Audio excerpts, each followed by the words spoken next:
If you're taking your dog swimming in a pool that you rented on Swimply, there are a couple things you need to be mindful of and can prepare in advance to make this a more effective and way easier experience for you and your dog. Now, Swimply is great because you can rent those pools for designated amounts of time and let your dog swim without having to worry about too much. And I will link my link down below because you actually get a huge discount if you use my link. You might even be able to get your swim for free, so check that out in the caption down below. And with this, you are going for a designated amount of time. You cannot enter early, you cannot leave late, or it's going to cause some problems. So you have to be mindful of your time.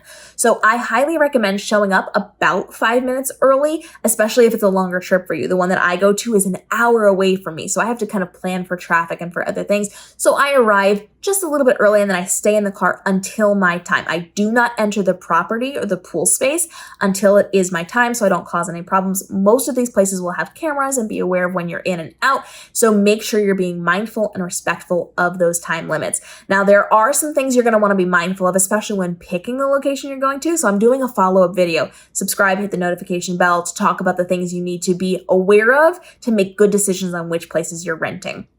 And so show up just a little bit early, but stay in the car until the time that is allowed for you to enter, and scope out the area. Different areas are going to have different types of things and different places that you're going to have to cross in front of. This is going to be discussed in that upcoming video, but the place I like to go to, the actual only option for me in my area, has chickens, and so I have to make sure the chickens are out of the way before we cross over into the fenced-in pool area. So use that early time to kind of scope out where you're going to be going, the situation, and then I recommend if you have more than one person, one of you pops into the pool area first to just make sure everything is dog safe and prepared and you know what you're getting yourself into before you pop in with your dog or dogs and have a lot of chaos happening because they're so excited to be there.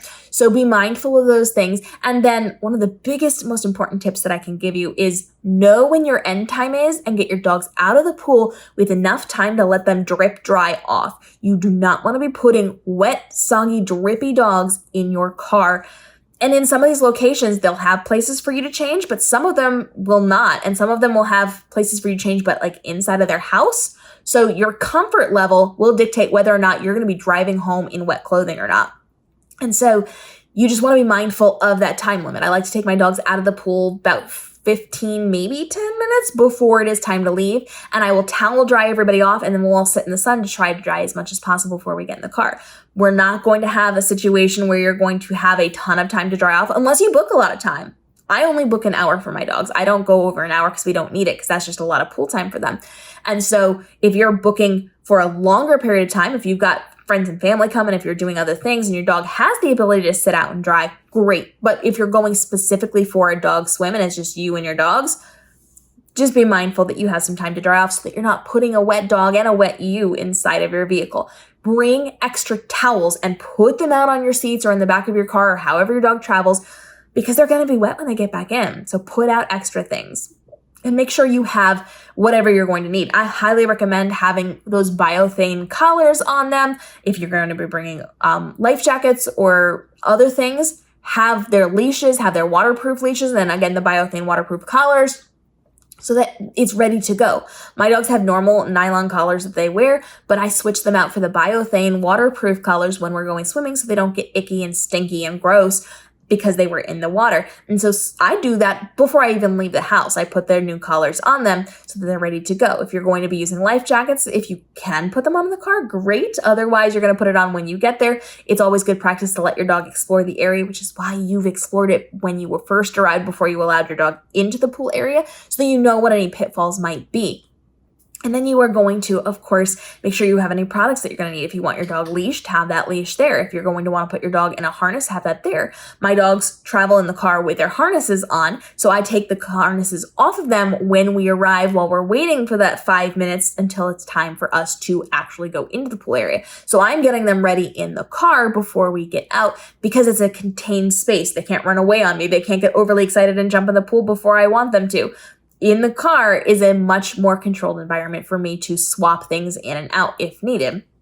And so then when you get to your Swimply, you have the ability to go swimming. You have the ability to do all that stuff. They usually send you information in advance so you know what you can and cannot do. and you get to have a really fun experience with your dogs. I do recommend that if you are, even if you're not documenting it for like social media, have your tripod and have your phone camera running, because it's so much fun to go back and look at that footage, especially if your dog is learning to jump or they're swimming for the first time or they're doing cool things. If you have an underwater GoPro or something, you can get a lot of really great content from swimming. And if you're paying to rent a pool anyway, let's get the most out of it, even if it's just for you for future reference for fun. I highly recommend documenting as much of this as possible. I like to just set my phone up and let it record, and then I'll take my GoPro in the water with me. So there's lots of options when it comes to that.